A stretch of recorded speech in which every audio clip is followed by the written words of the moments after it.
Hey, Dave, good morning. Um, So Pitt has been really successful at stopping the run.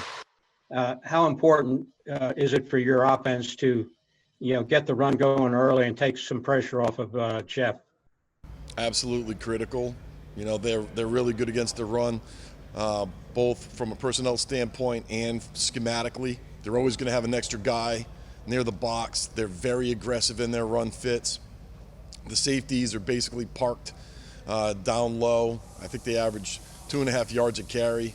They're in the top 25 in 5 or 6 different categories. They're very stingy in the run, and they're always going to try to overload you. So there's a few ways that you have to be able to move people around. You have to be able to read some guys. You have to be able to do some RPO things. And you also just have to be able to move people out of the way. The personnel up front is really good.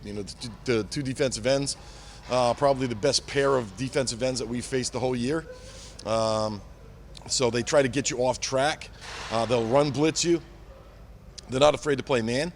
So they'll run blitz you and they'll press you, kind of like what our defense does, where they just don't give you any easy access throws. They just play man coverage and load the box, and then they'll come after you. So they're a good mix of playing their base defense, which they play extremely well, 4 down, gap solid, and that overhang linebacker standing right off the line and making you try to pound it in there. So it's going to be critical that we can pound the ball, and that the running backs, when they get one-on-one situations against the odd guy out, the safety or the Sam who may not be blocked on that play, they're going to have to win.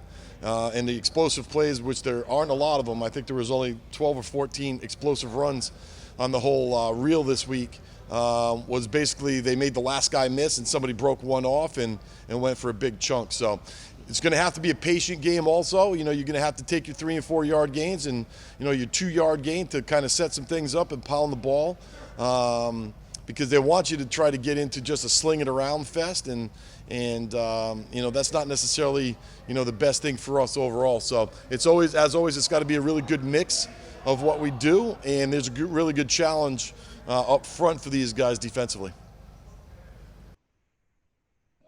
Next question comes from Kelly Quinlan from Rivals.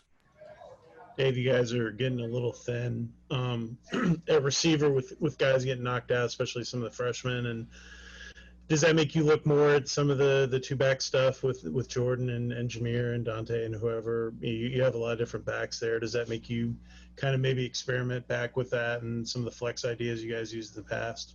Sure. Well, I think, this time of year, right, with 4 weeks left, everybody's kind of banged up. And, then you add the COVID thing on top of it, and you never know who you're going to have. So at the beginning of the week, that is always the plan. Is like, okay, who are our healthy guys? Who are guys that can make plays? And really try to put those guys in the situations against good matchups that we can find that'll give you the best ability to move the ball. So, you could be in 21 personnel with a tight end, a couple backs, and move guys around, put guys out at wide receiver, move running backs out, put tight ends in, put the extra wide out, against the matchup that you want. So it is a good chess match, I think, in that regard, because you have to be able to move the pieces around that you have. And then the same thing defensively, right? They're gonna figure out who's healthy for them, and they lost their safety who opted out, and the new guy that came in played really well for them last week. So, it's just a matter of, trying to find the best matchups that you can find and, move your personnel around the best that you have.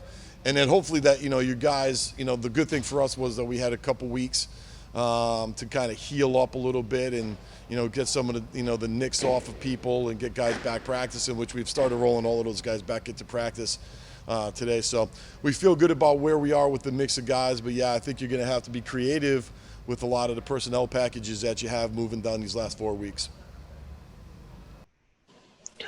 Next question comes from Charles Odom from the Associated Press.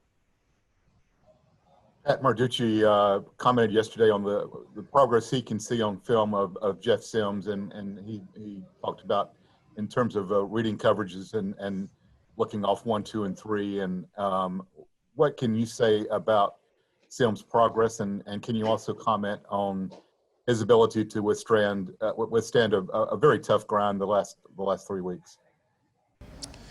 Yeah, well, Jeff came from a program where he was just reading, one or two guys and taking off and running and being a great athlete, and had a good career there. But when he got here, his overall understanding of football and his general background was that of a freshman, and so every week you could see him getting better and better. You could see the light bulb go on. Even if he misses a throw in practice now, he realizes why it happened. We had one today where he missed a guy on a check down, but he was off balance, and he said, I got to get my feet back underneath me. So, he's starting to talk like a quarterback, and when you get those guys to really understand, technically how to throw the ball, how to be on a good platform, that's where it starts. Where to go with the ball, much better understanding of all of that. And, just the repetitive ability to be out there and see things and make the throws and miss some throws and, live through the bumps that he's had to live through. And the grind, like you said, it is hard. No one really understands what these guys go through. You're playing elite level competition week in and week out. You're at Georgia Tech and you're taking real classes. You have the whole COVID thing hanging over everybody's head.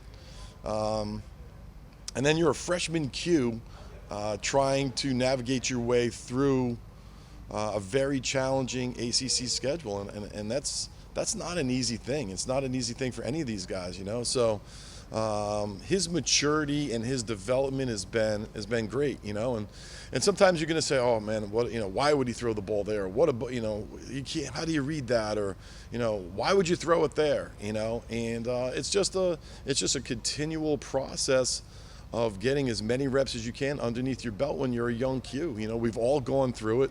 We've all looked good at times and terrible at times at whatever level that we were at. Anybody who's ever stood back there with these dudes rushing at you who have bad intentions to try to knock you on your butt, and you have to stand in there, and that's what he's done, and he's going to make some great throws. He's going to miss a read here and there, but I'm going to tell you that in the long run, we're going to be all really excited to watch this dude play quarterback because he can be elite. Next question comes from Ken Segura from the Atlanta Journal-Constitution. Hey, Dave, you mentioned the ends, Pitt's ends at the top, Weaver and Jones. I'm curious kind of what is it that they do so well, and kind of speak just to the challenge that Jordan and Zach have in particular on Saturday. Well, number one, they're really long, right? They just spread out. They have huge wingspans. They're both active dudes, but they've played a lot of football. They know what their strengths and weaknesses are, and they start out being 6'5", 260. So, that's God-given. But they're able to rush the passer with power moves. They're athletic off the edge of the defense, and they play relentlessly hard. Their motors are really, really good. So, the thing about it is you might think that you have them blocked. You have to block these guys through the echo of the whistle, because they get off of blocks really well. They understand the defense really well, so they're never really out of the gap, right? It's not like they're a young buck and you kind of zone read them or whatever, and they just come running down inside, and then you pull it and you run outside of them. Like, they understand where their fit is in the defense. So not only are they elite athletically, they're seasoned, and they understand where their fit is, where their help is. If you're trying to chip them or help or slide to them or things like that, they understand, pass sets and that type of thing. So, the cool thing for them defensively, right, is that they could get pressure with four guys. Like, I heard a lot of the NFL guys talking yesterday about, you could be elite when you can only rush four guys. Well, if you could get pressure with four guys, that's a whole different deal. They don't have to blitz, so when you have those kind of guys that can, get pressure up front with four guys, that leads you a lot more opportunities in the coverage game to not have to be in one-on-one situations the whole day.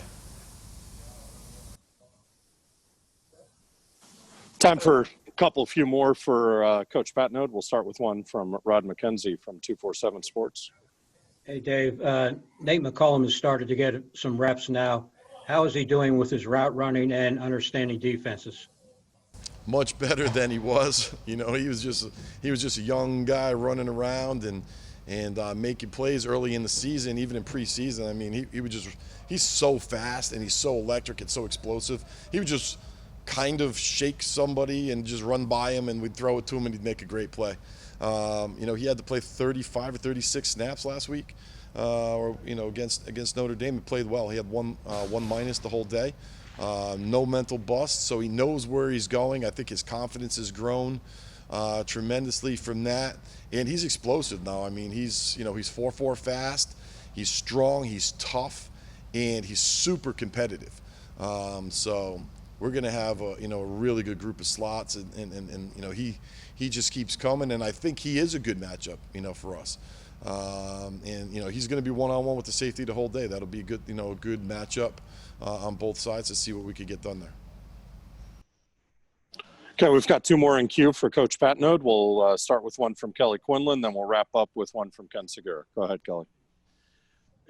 Pitt has sort of a comically large number of sacks this year. I think they're like 8 sacks ahead of the next team in the country, which is Clemson. They have 38 this year, and Jeff obviously is a young quarterback. You have to worry about kind of the decision making and getting the ball out quick, or when to swallow the ball and take the sack, or those. Mm-hmm. I imagine that's like a conversation that probably has been going on all season. How do you feel like he's developing in terms of making those decisions, whether to eat the ball or throw it away or whatever? Yeah. Well, there's a couple things with that, right? My job is to not put those guys in really bad situations, right? So you can't just protect with 5 guys the whole day against their defense and expect to have great results, right? You have to be able to mix all of that together, right? You have to have some 5-man protections where you just get the ball out and try to get it out quickly, and then you got to have some 6-man protections, and you got to slide, and you got to change the launch point, and you got to roll the guys out, and you got to, you can't just sit back in the pocket against these guys and just let them tee off on you. That's not a good plan. You got to get some help when you need them. You got to chip when you need them. You got to screen them. You got to run draw. You may have to run it on pass downs, right? I mean, those things are all, in the coordination of the offense and me putting those guys in good positions from a play calling standpoint. The great thing with Jeff is he's uber athletic, right? So he could get himself out of a lot of issues that a lot of guys can't. And, if you really kind of watch some of these guys, like you watch the Notre Dame game, Ian would just take the ball, drop back, Pitt would rush him, and he'd just run for 5-6 yards and dive on the ground and go to the next play. And that's okay. You know what I mean? Just stay out of harm's way. If you do get that kind of pressure and you take a sack, that's not the worst thing in the world, right? We have to be able to reserve the right to kick the ball. Right, our punter is the first or second best punter in the country. Right, give him the ball. Right, let him knock it down in there, pin him down in there. Let's change field position. Let's make Pitt have to go the length of the field. Right, they've been doing a really nice job on offense also. So you got to make them drive the ball the whole length of the field. Don't give them a short field. Don't try to make a hero throw off your back foot. Which Jeff was doing earlier in the season. If you really watch him now, he hasn't really done that. Recently. So we got to, knock wood on that one. But it's a combination of everything. And, you could be Tom Brady against that defense and know exactly where to throw it and be a 20-year vet. And, they're coming with some heat. So you got to know exactly where to go with the ball and, keep the plan, pretty simple and keep your reads pretty simple, and then just be able to put your foot in the ground and stick the ball in there and throw it with conviction. And that's what we worked on, over the last week or so. And that's, be a heavy dose of that tomorrow, because tomorrow's a big pass day. Okay, and finally, our last question for Coach Patenaude comes from Ken Segura from the AJC. Yeah, I had a question for you about the running backs. And my impression is that Deschard has done a good job of trying to, keeping everybody on the same team and cheering for each other and so forth. And I'm curious, I guess I think mostly of Jemias and Dante have shown what they can do, but obviously, aren't right, getting as much on the field as they want. Like how have you seen Tashard manage, and I guess for you also, of trying to make sure that everyone's getting their chance? Yeah, well, I mean that's a good problem to have, right? And you know, Jemias, you know, dinged his ankle up a little bit, so he was slowed down a little bit, and you know, Dante had been playing great, and then against Notre Dame didn't get as much burn, you know, and a lot of that is based on where you are in the game and what your strengths are in the game. And you know, unfortunately, in the last couple of games we got down and you have to throw it, and so some of those guys are just better pass protectors, you know, than, you know, some of the other guys that just have a better feel for it, or some of the packages may dictate that. But you know, that room is truly selfless in a football world that's not always the case. And Tashard does do a great job with those guys of managing their egos, managing their reps, managing their psyche, keeping them going, you know, and keeping them positive. And, you know, we are extremely upfront with these guys, and we tell them exactly what we're seeing, what we need to get out of them. And, hey, listen, man, this is why this guy is doing this and you're not.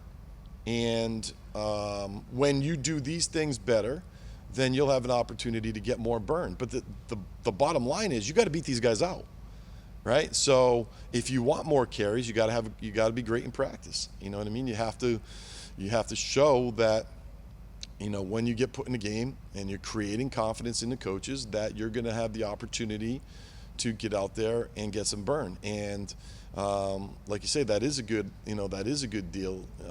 And, you know, can you get those guys on the field more and do some of the 20 personnel sets where you have two backs in there, do those start to rear their head a little bit more, because you're saying, all right, those running backs are competing against not only the running backs in that room, and we talk about this with the guys all the time, but they're also competing against the tight ends, because we have good depth at tight end, right? And they're also competing against the wideouts. So it's not just like, okay, you have to beat out the running back, okay? For you to get burn, you also have to be a better option than putting 4 wides on the field, or 2 tight ends on the field, or an 11 personnel grouping. So what is your value? What are you doing better than all of those other skill guys that give us not only a schematic edge, but a playing edge? So that's the conversation that we've had with all of those guys across the boards, and, you know, we could have it with the tight ends and the wideouts also. Like, you have to beat out the dudes at your position. You got to compete every day, and then you got to look over your shoulder, because now there's another dude at another position who's balling, and we're saying, all right, we got to get that guy some burn too. So we do have good depth at the skill positions, and, you know, the funny thing, guys, is this, right? I mean, we played Pitt last year. And so, of course, you're watching the tape from last year to see how they played. And we weren't very good, all right? We were not very good. And anybody who watches what we're doing right now will know, if you know anything about football, that we're a lot better than we were at this time last year playing Pitt. Now, are we great? No. Do we have our warts? Yes. Are we continuing to grow? Are we continuing to mature offensively? Absolutely. Are you battling injuries? Are you battling, you know, the fatigue with the COVID? All of that? Absolutely. But when you put that tape on, it really hit us that we are just so much further along than we were at this time last year. And you say, well, hey, Dave, you're only scoring 21 points a game, or you just got whacked by this team, or you did that. I get it.